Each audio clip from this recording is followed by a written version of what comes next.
สบายดีพี่น้องหลังจากมาแต่ผลเขาเนาะอีเมก็เกียนเห็ดกินทางนี่เห็ดกินให้เขาเจ้ากินภูเขาผลเขาเลยพี่น้องเล็กๆเนาะคนมาผลเขาซอยเนี่ยกับพวกไอ้ดอกไอ้ด่างนั่นแหละหลายคนอีเมเห็ดยังกินแม่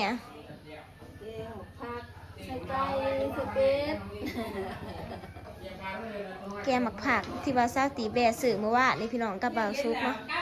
เป็นว่าแกหมักผักเอาซะเป็นมาเนี่ยมันเห็ดยากช่วยเข่าบ่หนึ่งเข่าบ่หนึ่งเข่าเนาะพี่น้องอย่ามาพ่อกันกินข้างนอกเข้ากับมาเลยมันคือตอกแซงว่ะแซงแดดพ่วมแดดตอนเที่ยงพี่น้องพอดีจะกินเข่าด้วยเนาะอย่ามาเบิ่งหมอแกหมักผักอีเมนี่ว่าแม่หมอใหญ่หิบ่เดี๋ยวเราบ่นี่นั่นได้โพดป้าพี่น้องแกงใส่ไก่2 ตัวว่าแม่แล้วก็เป็ดตัวนึงเดี๋ยวสะเป็ด2 ตัวบ่ป้าไก่ผูตัวนึงเป็ด2บ่เข้าประเทศเกาะเห็ดดาบเด้อพี่น้องเพราะว่ามันหยาดบ้างไหมเนาะเพราะว่าแกงเอาสบายกว่ากระแสบต่างกันนะพี่น้องแม่เราก็อยากกินเป็นแกงหมักผักนี่เนาะเพราะว่ามันบ่มีขวเห็ดให้เอื่อยก็ดังหยาซื้อผ้านะพี่น้องอีเมเห็ดซอยสติกับไปพ่นเขาก็เด็กๆนี่แต่เด็กๆแล้วซอยตีตนเขาย่อใส่หมอตอนบ่มันผดกว่ากันเนาะทานจนกระแห้งอยู่เขาปีนี้ได้104 ศพป่ะแม่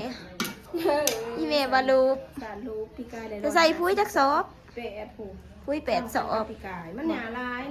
หน้าซาตีเป็นเขาบ่งามไม่ดีรอพี่น้องขี่ได้ก็มูก็กองหน้าบาสู้ขันงามเขาเป็นห่วงได้ไหมเขาคนไหนย่างเขาเจ้าเขาละข้ามบ่เน่เขาเราเป็นห่วงได้เด้อนั่นหลายเขาหน้าบาสู้หลายดีได้พี่น้อง150ผูกหน้าอีเมดูปกะยาซ้ำนั่นเด้เฮาเฮ็ดเฮาบ่ได้แบบเฮ็ดแบบบ้านทิมบ้านปลาบ่ได้ก็ดีหญ้าก็บ่ได้ดกหญ้าหลายแท้หญ้าเครื่องนึงคือเห็นได้เนาะสาวติไปถ่ายคลิปให้เบิ่งหญ้าหลายเลยพี่น้องเดี๋ยวมาเบิ่งแกะมาพันอีเมโอ้หมอบักใหญ่เนาะซ้ำสิกินรถนะค่อยเป้าฮ้อนเดี๋ยวสิไปอาบน้ำแล้วก็มาถ่ายคลิปกินเขาเนาะพี่น้องตอนนี้ยังถามมันปวดอยู่อีเมแกหมักผักแซ่บๆโหลดผักใช่เขาเอิญหมาเอียงบ่ตอนนี้พวกนี้ก็นั่งมาพี่น้องนั่งกินเบียร์เย็นจิบเบียร์เย็นเนาะนี่ก็ลาเดี๋ยวเราสิไปหาอาบน้ำมาเด้อพี่น้องก็เจ้าเนี่ยจะสิคายด้วยว่าเขาโอ้ยแม่สิคายด้วยเนาะเขาโลจะได้เขาเสือฮะ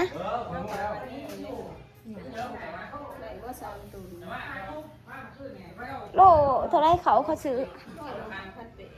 6,800 5,800โล5,800พี่น้องคายด้วยเนาะเพราะว่าเขาหน้าแซงมันหยาได้นี่มันจะน่าจะแข็งพี่น้องเขาหน้าแซง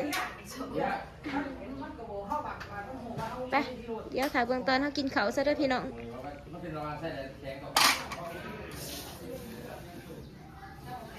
อะไรมาผักเลย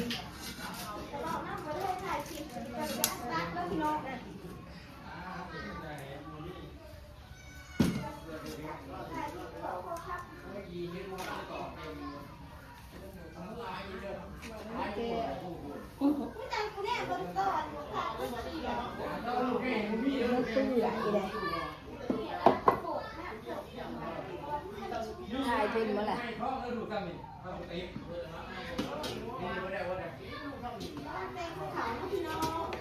มันแต่งปลาขาวเด้อพี่น้องโอ้ยแกงหวัดผักไก่จะเป็น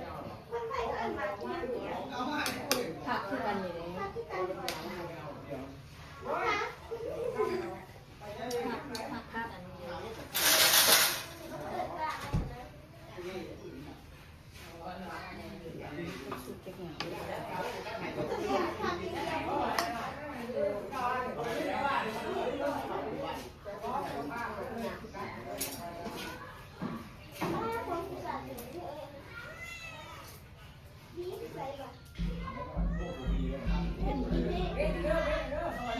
เอา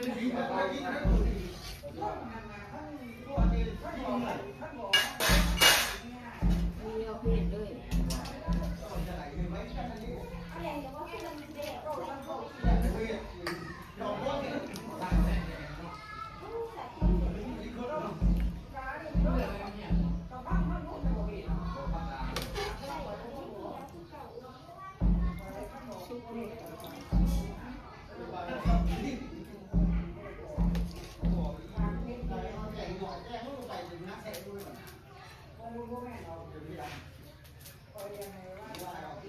ค่อยๆตัก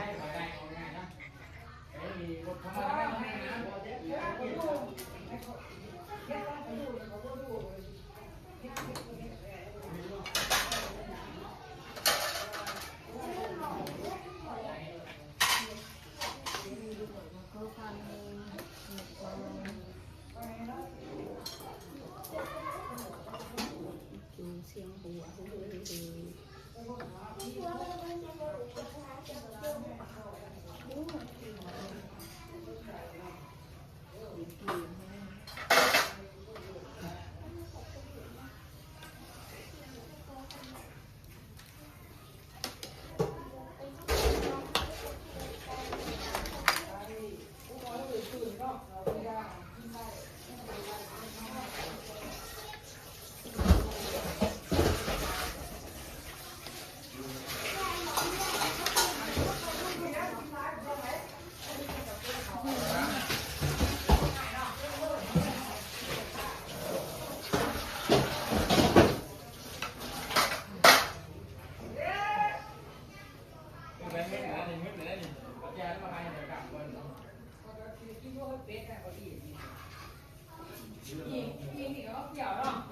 น้ำลายผมเลยลูก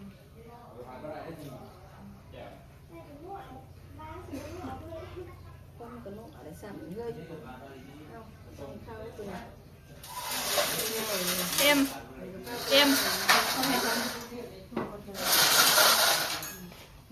ว้าพี่น้องมาน่ากินข้าวเล็กๆเท่าผ้าอันนี้เนาะพี่น้องกินข้าวเนตตี้สิพี่พี่น้องมาน่ากินข้าววะสิ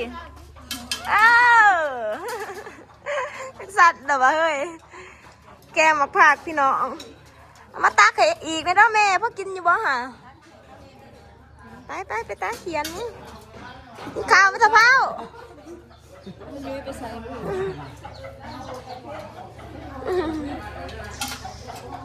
แซ่บบ่กินบ่ปากอยู่เฮ้ยไปตักมาให้เขาอีกเนี่ยจัก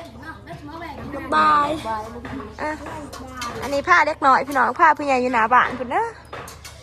คนงานนั้นมีแต่เด็กๆเนาะเก่งก็ดีนี่เด้การแชมป์แต่ว่านี่มันไพ่สันไพ่บัตทนีบ่บัตทนีเนาะกินจะไปเบิ่งผู้ใหญ่กินอยู่หน้าบ้านพวกพี่น้องผู้ใดบ่ได้มากระตักไปให้ยายจันได้ซะแกมักผักเป็นหมอบักไงผู้ใดพี่น้องยายจันแล้วก็ไปช่วยเด้ต่อเนาะตีตนนะพี่น้องอันนี้ที่ขาผู้ใหญ่เนาะกินอยู่นี่ก็บ่ได้ดอกพี่น้อง4-5 คนก็ตีบ่ได้ออกไปไทยเนาะเพราะว่าขาอาบน้ำพี่น้องเลยยังโตเปียกยังนุ่มพระเพศอยู่กินได้หลังกินอะไรมาบุอิ่ม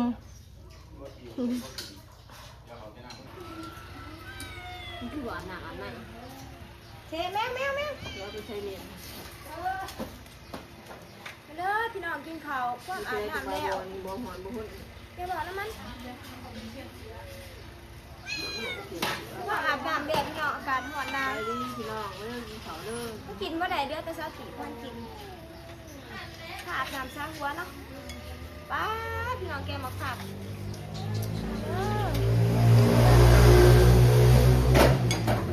ไปบ้านมาเปิดต้องกันแตกขับมาหอมเนาะตอนท้ายแกมาขับสกายตอนท้ายจะหอมแดงยังก็เด็ก แปลงเพื่อเสีย ไม่เสียบป่ะจริงจัง เกมมือกินหัวเป็ดพี่น้องมันก็เช็ด อาบน้ำมันค่ะกระแปะค่ะของแห้งสั่นเปียกตรงไหนเนาะ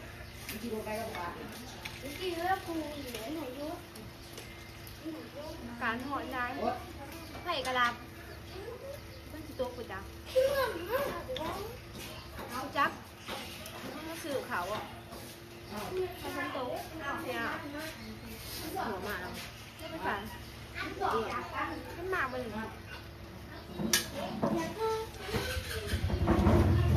พี่ละไม่ลังมาไหน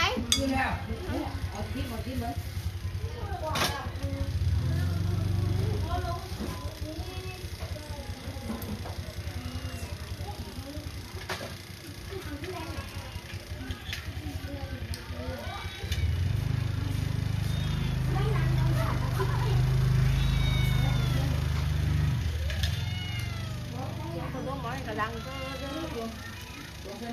เปียกว่าเป็ดวะเนี่ยเป็ดตักโต ชอบตัว อะไรวะหนึ่ง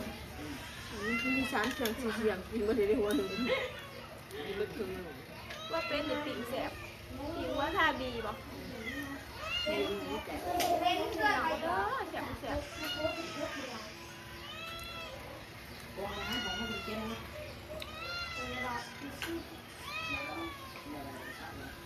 แต่หน้าแสบตอนหน้าพีเหมือนพี่น้องเอ้ย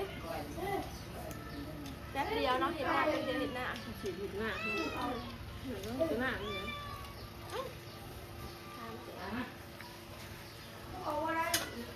ชาวติดนี่กรุงเทพป้าให้เมย์เห็ดซะใครมาอยู่บ้านก็ทำนะคะ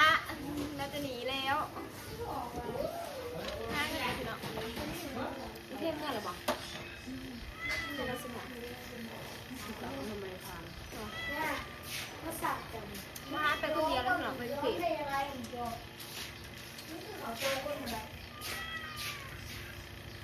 พอชัดแบบนี้คือจะป้าเพียงมากหรอหมอ หอยอิ่มมาเลยเนาะเห็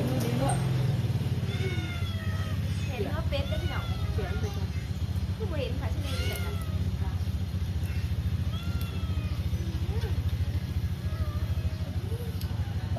เจ้า ที่ทำกันอยู่ในในโจ้